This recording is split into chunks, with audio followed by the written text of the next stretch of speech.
ایک ایسا شہر جہاں رات اندھیرے میں صرف سڑکیں ہی خاموش نہیں ہوتی بلکہ کئی راز بھی دفن ہو جاتے ہیں۔ ایک ایسا شہر جہاں کبھی قانون کی آواز بندوق کی گولیوں میں دب جاتی تھی، جہاں عدالتوں سے پہلے فیصلے گلیوں میں ہو جاتے تھے اور طاقت کا معیار حق نہیں بلکہ اسلحے سے ہوا کرتا تھا۔ یہ وہ شہر ہے جہاں گینگسٹر، سیاسی جماعتیں، خفیہ ادارے اور ایک ایسی جنگ کا حصہ بن گئے جہاں لاکھوں لوگوں کی زندگیاں متاثر ہو گئیں۔ یہ سب سے پہلے ایک نام آتا ہے رحمان ڈکیت، ارشد پپو، عزیر بلوچ۔ یہ صرف نام ہی نہیں بلکہ کراچی کی دور کی خوف کی علامت بن گئے۔ لیکن سوال یہ ہے کہ آخر کراچی اس مقام تک پہنچا کیسے؟ کراچی پاکستان کے سب سے بڑے شہر اور اس شہر پہ ہمیشہ کسی نہ کسی کا قبضہ رہا ہے، کبھی گینگسٹر کا، کبھی سیاسی جماعتوں کا اور کبھی ایجنسیوں کا۔ یہاں فیصلے عدالتوں میں نہیں گلیوں میں ہوتے تھے۔ جس کے پاس ہتھیار ہوتا تھا اس کی سب سے زیادہ چلتی۔ سب سے زیادہ طاقت ہمیشہ انہی لوگوں کے پاس رہی جو قانون کی پیروی کرنے کے بجائے توڑتے رہے، اور آج بھی کچھ زیادہ نہیں بدلا۔ یہ شہر آج بھی اسی انداز سے چل رہا ہے، لیکن سوال یہ ہے کہ اسے چلاتا کون ہے؟ 1980 کی دہائی لیاری، کراچی کا سب سے پرانا علاقہ۔ کبھی یہ جگہ باکسنگ، فٹ بال اور ثقافت کے لیے مشہور تھی، لیکن جرائم پیشہ عناصر نے اس شہر کو بھی داغدار کر دیا۔ یہ وہ وقت تھا جب شہر کے ہر علاقے کسی نہ کسی کے کنٹرول میں تھے۔ اس طرح ملیر، کورنگی اور لانڈی سمیت ہر علاقہ اپنے ایریے میں ایک نہ ایک باس اور ڈان رکھتا تھا۔ کراچی میں جرائم اچانک شروع نہیں ہوئے۔ اس کی بنیاد رکھنے والے نے ایک کا نام رحمان ڈکیت بھی تھا۔ اس کا اصل نام سردار عبد الرحمان بلوچ تھا۔ اس کا نام پورے شہر میں مشہور تھا۔ اس کے والد اور چاچا 1960 کی دہائی سے منشیات کے دھندے میں ملوث تھے۔ اپنے والد کو دیکھ کر رحمان بھی کم عمری میں جرائم کی دنیا میں داخل ہو گیا۔ کہا جاتا ہے کہ اصل اس کی عمر جب 13 سال تھی تو اس نے ایک شخص کو چاقو مار دیا تھا۔ وقت کے ساتھ ساتھ وہ لیاری کے طاقتور ترین افراد میں شمار ہونے لگا۔ 2001 کے بعد اس کا اصل و رسوخ تیزی سے بڑھا جب اس نے پیپلز امن کمیٹی قائم کی۔ اس تنظیم کے ذریعے حدہ خوری، منشیات اور اسلحے کے غیر قانونی کاروبار سے وابستہ نیٹ ورک مزید مضبوط ہو گئے۔ لیاری کے کچھ لوگ اسے اپنا محافظ سمجھتے تھے، جبکہ دوسرے اسے خطرناک مجرم قرار دیتے تھے۔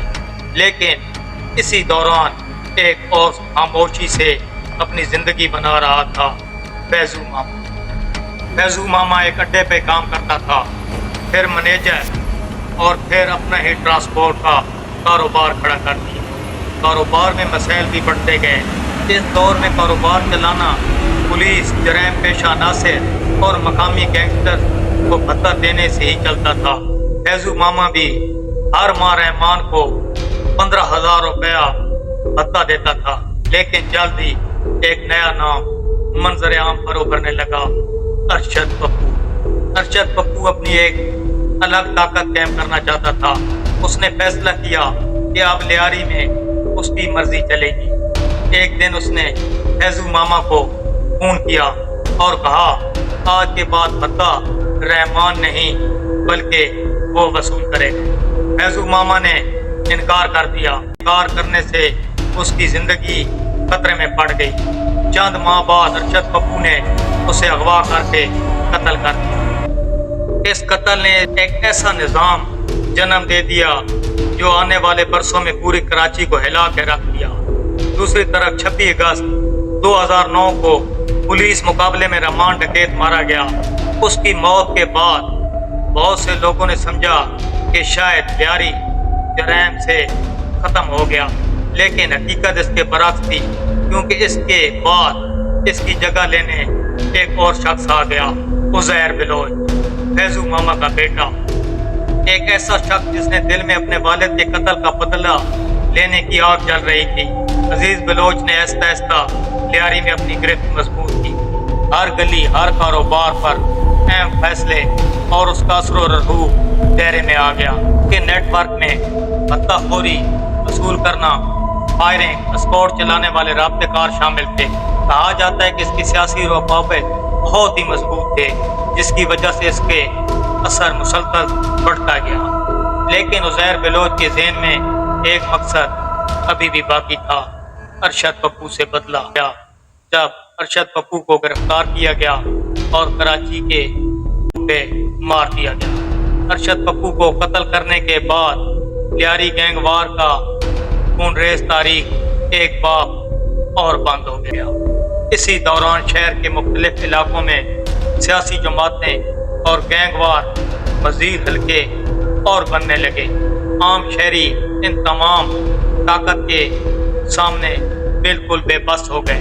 پھر 2013 میں کراچی میں آپریشن شروع ہوا، رینجر کو وسیع اختیارات دیے گئے اور پھر کاروائیاں کی گئیں۔ ٹارگٹ کلر، بھتہ خوری اور جرائم پیشہ نیٹ ورک کا خاتمہ کیا، بلوچ کو گرفتار کیا گیا۔ کچھ ہی سالوں میں یہ شہر پہلے کی طرح پرامن لگنے لگا، فائرنگ کے واقعات کم ہوئے، جرائم کی شرح میں کمی آئی اور کراچی ایک بار پھر سکون میں دکھائی دیا۔ لیکن کیا واقعہ یہ سب کچھ ختم ہو گیا؟ شاید نہیں، کیونکہ طاقت کا مرکز صرف شکل بدلتے ہیں۔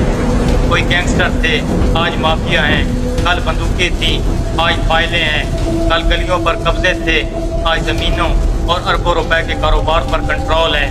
ان سب کے درمیان سب سے متاثر آج بھی صرف عام شہری زندگی گزارنے پر مجبور ہو رہا ہے۔